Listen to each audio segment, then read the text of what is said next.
This is Andy Gutierrez from StarWars.com, and you are listening to Coffee with Kenobi with Dan Z. This is the podcast you're looking for. This is James Arnold Taylor, and you're listening to Coffee with Kenobi. I have a good feeling about this. Hello, my friends, and welcome to a very rushed, but hopefully very interesting episode of Coffee with Kenobi. I'm your host, Dan Zayer. Thrilled to be talking Star Wars with each and every one of you. Coffee with Kenobi is your spoiler-free place for Star Wars community and conversation. I am just about to get on a plane to fly over to Europe to participate in everything going on at Star Wars Celebration in London. I'm really looking forward to that and bringing you coverage which you'll be able to find on our Instagram, TikTok, Twitter, and Facebook feeds. And I will try to give you daily podcast updates as well. Of course, some of that depends on the sleep quotient that is required of me, but I will do my very best to bring you everything that I can. Don't forget, if you are going to Star Wars Celebration, you can find me on the HoloNet stage, which is the podcast stage, on Friday, April 7th, from 4 o'clock to 5 o'clock p.m. My guest will be Adam Christopher, the New York Times bestselling author of Shadow of the Sith. Now, normally I go through a pretty long episode where we would cover the episodes of whatever is happening on Disney+, and I didn't want to leave and go to Europe without covering the 6th episode in Season 3 of The Mandalorian. This episode is called Guns for Hire. So the gist of this, as we saw at the end, now we know that Bo-Katan has a new mission, and her mission is she walks both worlds. She is allowed to take off her helmet and still be sort of an she can still be a child of the Watch.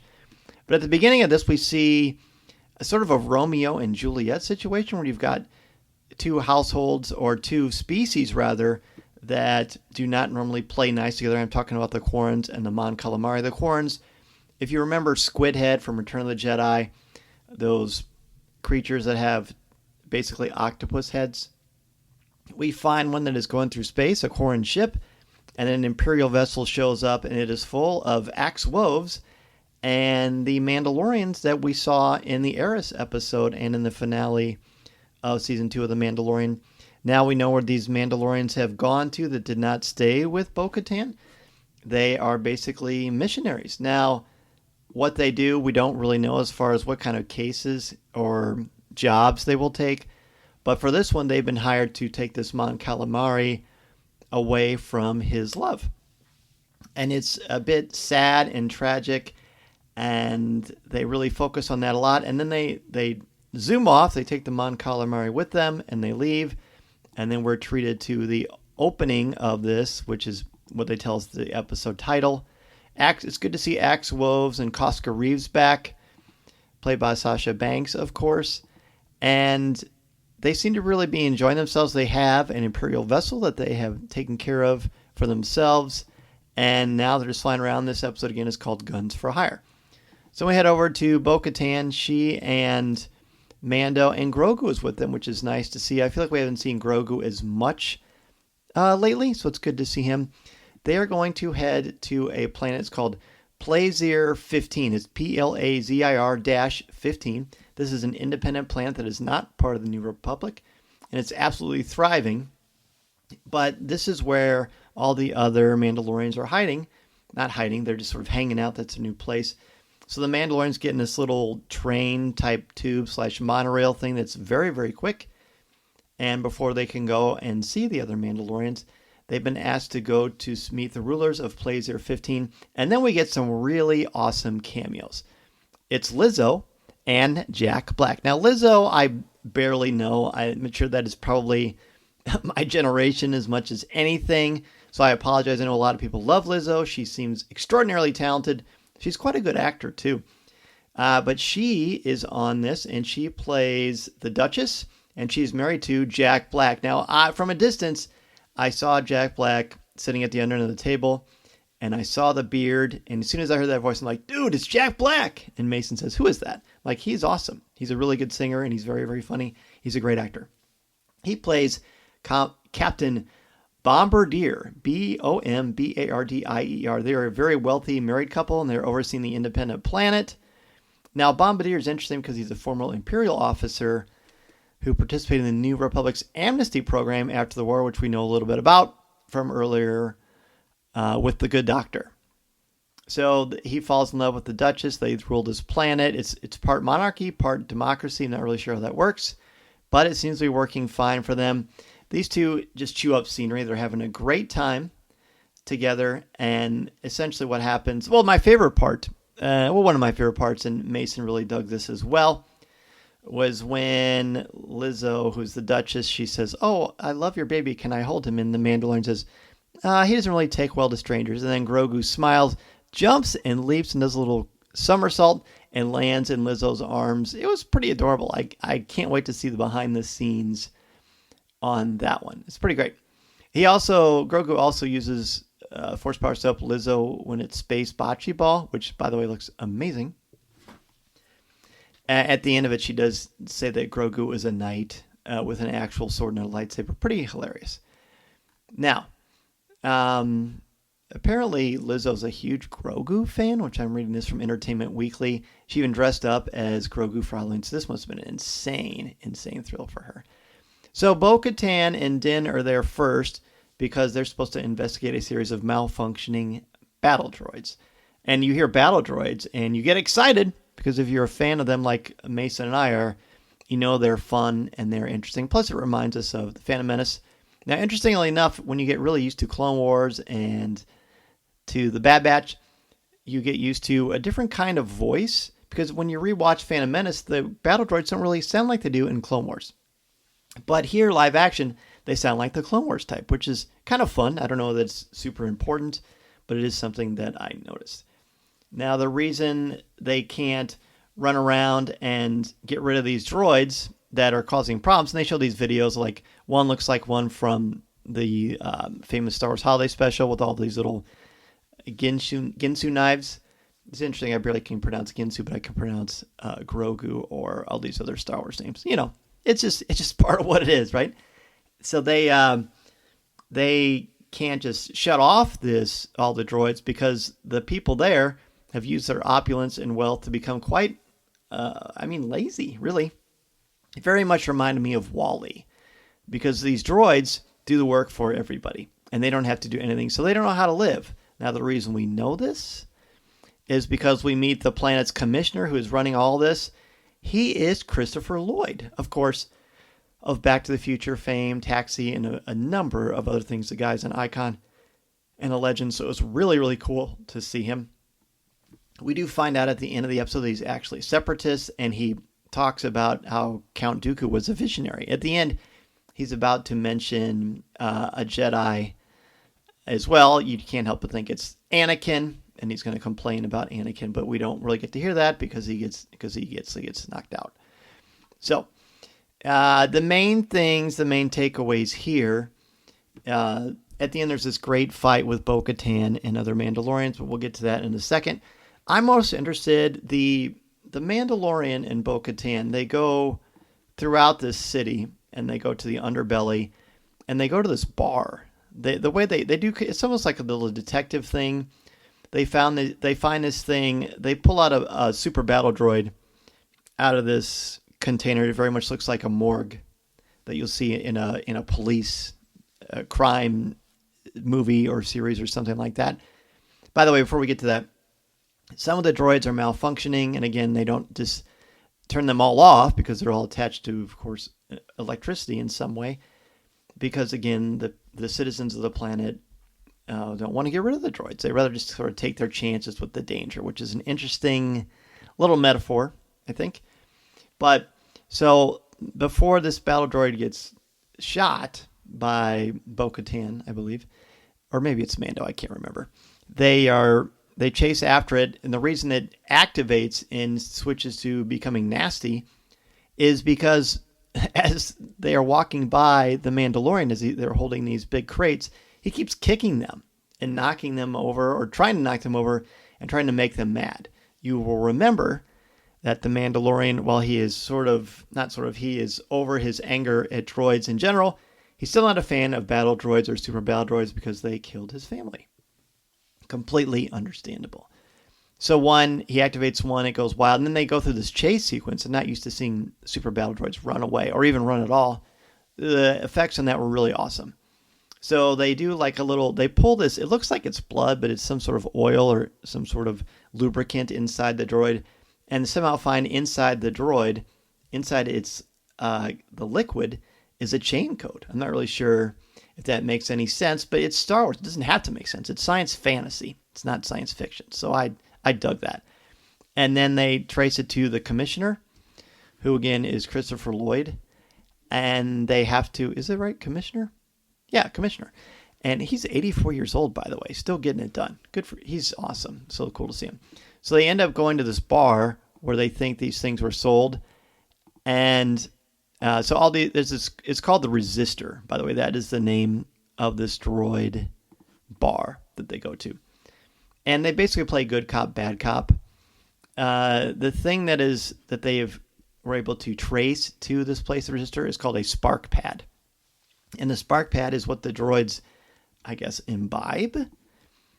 And they look pretty cool. I can just see them being something that you can purchase sometime. I mean, they just look really neat. The bartender droid is very accommodating. He says we're full compliance with the planetary hierarchical, and then he gets cut off because Mandalorian starts being bad cop and is threatening to dismember or to be violent against his bartender droid. He yells at everybody not to leave, and Bo-Katan is like, dude, settle down. She's really calm in this. She really is in this whole season. She says, I need a word with you because your tactics are not working. And Mando says, well, you can't reason with a droid. But she says, no, all they do is reason. Their behavior is programmed. So let's figure this out together and talk to him. She tells him basically to chill out. And then she says something great. She says, just because the manufacturing droid stuff came from here doesn't mean everybody is bad. The bartender droid wants to help because he is afraid. I don't know if it's a he or not. But this droid says, if these things continue, then our droids will be replaced by humans. And the droids say, we don't want that. We're all refurbished. We're reprogrammed. Some of us even date all the way back to the Separatists, and the New Republic will scrap us. But here on Plaisir, we're given a second chance, just like the Mandalorian was, by the way, and Bo-Katan. And everybody wants a second chance. So the droids want to be replaced. They want to contribute. They actually want to help. Here's the interesting thing to me, and I think this is something that is worth exploring. When you consider this, and do droids have a soul? Do they have a conscience? Are they just programmed? I've never thought of droids as being things that have agency. They're programmed. As Queel says in the first season, droids are not good or bad. They're neutral imprints of their manufacturer or their builder. That's not verbatim, but it's the basic gist of what Queel says. And so then here they're very concerned about their livelihood. So, is this just sort of a basic function of something that is created and programmed to try to maintain its, quote, life, end quote? Or are we led to believe that they actually have souls or a conscience, and this self-preservation is more than something mechanical? I don't know. That actually really throws me. And I hope that it's explored. I'm going to ask people at Celebration what they think of it. And I'm looking forward to what Rival Base Card, Colby Cass, and our other friends, Podcast Stardust, what all of our other podcasts and friends, and so many others to name, Cantina Cast, Idiots Hooray, you know who you are, all of our Star Wars podcasting friends, full of Sith. I'd be interested to see what all of you have to say about it too. So basically at the end, they figured out that it's the commissioner. He spills the beans that he said he was cut short in his prime, but the Jedi Enforcer. That is what he's about to say. So the Jedi Enforcer, you don't usually think of Jedi as having enforcers. But, of course, if you're a Separatist fan, naturally you're going to see that. We also get that great little insult. If that isn't the Quokta, what is it? He says, if that isn't the Quokta, calling the Stifling slimy. And Jack Black's character kind of cringes when he says, I beg your pardon. Pretty great. Then at the end of this, once they are all good and Grogu is knighted, then Bo-Katan goes to confront Axe Woves. And he basically says, I like being in charge. I don't really want to give it up. And she says, fine, I'll challenge you. And she doesn't have her helmet. In fact, she doesn't even have it on her person. His is sitting next to him while he's sitting on this big metal case of some sort. It almost looks like a cooler. All the other Mandos are watching, including Casca Reeves. And so they have this great, well-choreographed fight. There's not a ton of action as far as fisticuffs go, but they have a terrific tete-a-tete with one another. And at the end, there are two separate times where she gets him to yield. The second time he actually does. But here's where things get really interesting. He says, I'm not going to follow you as a leader. Why didn't you take the Darksaber from the Mandalorian? Why didn't you take it from Din Djarin? And she says she's really smart. She's showing her brains more than her skills with her fists and her Mandalorian armor and weaponry. But she is obviously awesome at both. But what she says to him is that Mandalorians are stronger together.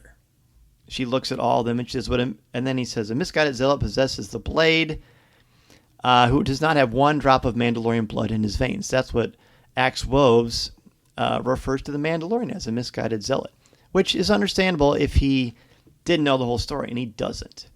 So she says, she comes to Din's aid and says, Din Djarin took the creed and chose to walk the way. Then she very much explains, look, our ancestors did the exact same thing, and here's the deal. He's every bit the Mandalorian that they were. So her respect for Din is quite notable. In the end, she says, certainly as much a Mandalorian as any of us. But then Axel says, but okay, here's the deal. The ruler of Mandalore has to possess a Darksaber. And this is where things get interesting, and I'm thinking, because Mando flat out says, fine, she'll have it. And I thought, are they going to fight? And I can't imagine he would really fight her, but he tries to hand her the blade. And this time is a lot different than the end of season 2. She says, you know what? It's not a gift to be given no matter how well intended. And I feel like Katie Sackhoff is doing awesome here. Her acting, her presence, her quiet calm and strength. I feel like that sort of subdued, reserved power is not easy to do. And then he says to her something I didn't expect. He says, look, this is not a gift. And I should have saw this coming because at the beginning they show a preview of what's going to happen.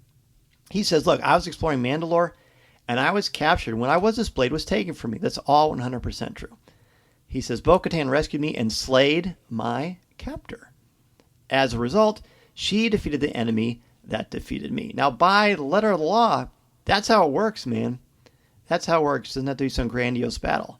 And then he says, well, this blade not belong to her? And they don't really respond.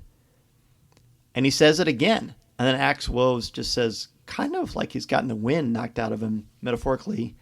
He says, yes. So he hands it to her. She takes it. Very much intrigued by the whole thing. Again, I like that they're using their brains here, both Bo-Katan and Mando. She takes it. She ignites it. And boom. She's now the leader of Mandalore. Fascinating. An absolutely fascinating twist. One, again, that I did not expect. And as longtime listeners know, I really am a massive fan of stories when they take positions and angles that I did not expect. I just find it a lot more fun. That's also why I don't like speculation, because I don't want anything put in my brain that will ruin the surprise when something actually happens. I just realized, because I'm doing this by myself, I didn't give a letter grade or one word. So the one word I would use to describe this episode is transcendent. There's some cool things that happen. It's a lot of fun. The cameos don't seem just like stuff for people who are thirsty for that kind of stuff. It actually seemed to fit. Like I bought Izzo and Jack Black as these kind of leaders. Izzo had a lot of heart. Jack Black was Jack Black, but he just had this great opulent kindness about him, and it was wonderful. The only thing I wish is that they both would have sang. That would have been amazing, but it didn't happen, and that's okay. Letter grade wise, I give it an A-. I thought it was great. The ending was phenomenal. It was just a fun episode. Now we've got 2 left. We still have not seen our buddy Moff Gideon, who he's not really our buddy, but he definitely makes things very interesting. Listening to Coffee with Kenobi, you are, with Dan Z, the podcast you're looking for. This is...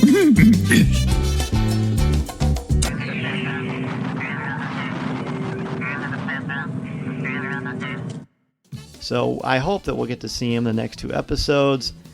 There will be a Lucasfilm studio panel the first day of Celebration, so I will be there. I will be giving you all of the updates live from the panel in the room. Where it happens, be looking on Twitter for me to post my updates, pictures, and news about that. Again, if you're going to be at Celebration, I will be on the Celebration podcast stage, the HoloNet News stage.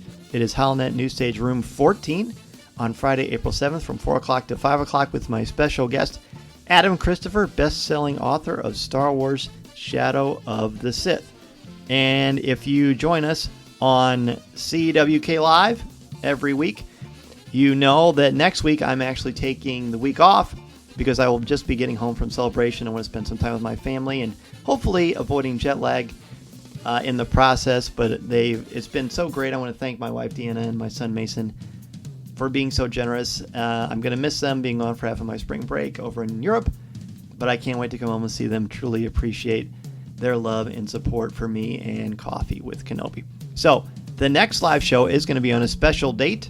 It's going to be on Monday, April 17th, so don't expect to see me next week, but you'll definitely see me Monday, April 17th at 7 o'clock p.m. Central Standard Time. Remember, this is going to be the day that if you are present, you get a chance on CWK Live with me. You get a chance to win a 1/1 scale Black Series Bo-Katan helmet. These things are amazing. Hasbro gifted it to me, and I'm going to gift it to whoever joins me. Here's how you do it. You come on CWK Live, and if I see you there and you participate, you have to be present to win. I will draw your name out of a coffee mug, and I will ship it to you. And if you bring other people with you, you'll get credit for having them there too. So if you bring one other person with you, then you're going to get 2 entries. That person who you brought, they're going to get an entry of their own. So everybody's going to get a chance to win this thing. Again, it's the Bo-Katan Kryze 1/1 scale Black Series helmet. All right, that's going to do it for me. I babbled long enough. Very much looking forward to bringing you coverage of Star Wars Celebration. I will see you all very, very soon. Again, look to Instagram, Twitter, and Facebook for all of the updates, videos, interviews, and so much more. Thanks again, everybody. I'm Dan Zaire. This is the podcast you're looking for. See you at Celebration. This podcast is not endorsed by the Walt Disney Company or Lucasfilm Limited. It is intended for entertainment and informational purposes only. The official Star Wars website can be found at www.starwars.com. Star Wars, all names, sounds, and any other Star Wars related items are registered trademarks and or copyrights of Disney and their respective trademark and copyright holders. All original content of this podcast is the intellectual property of Coffee with Kenobi unless otherwise indicated. This is the podcast you're looking for. There's no one here. Move along.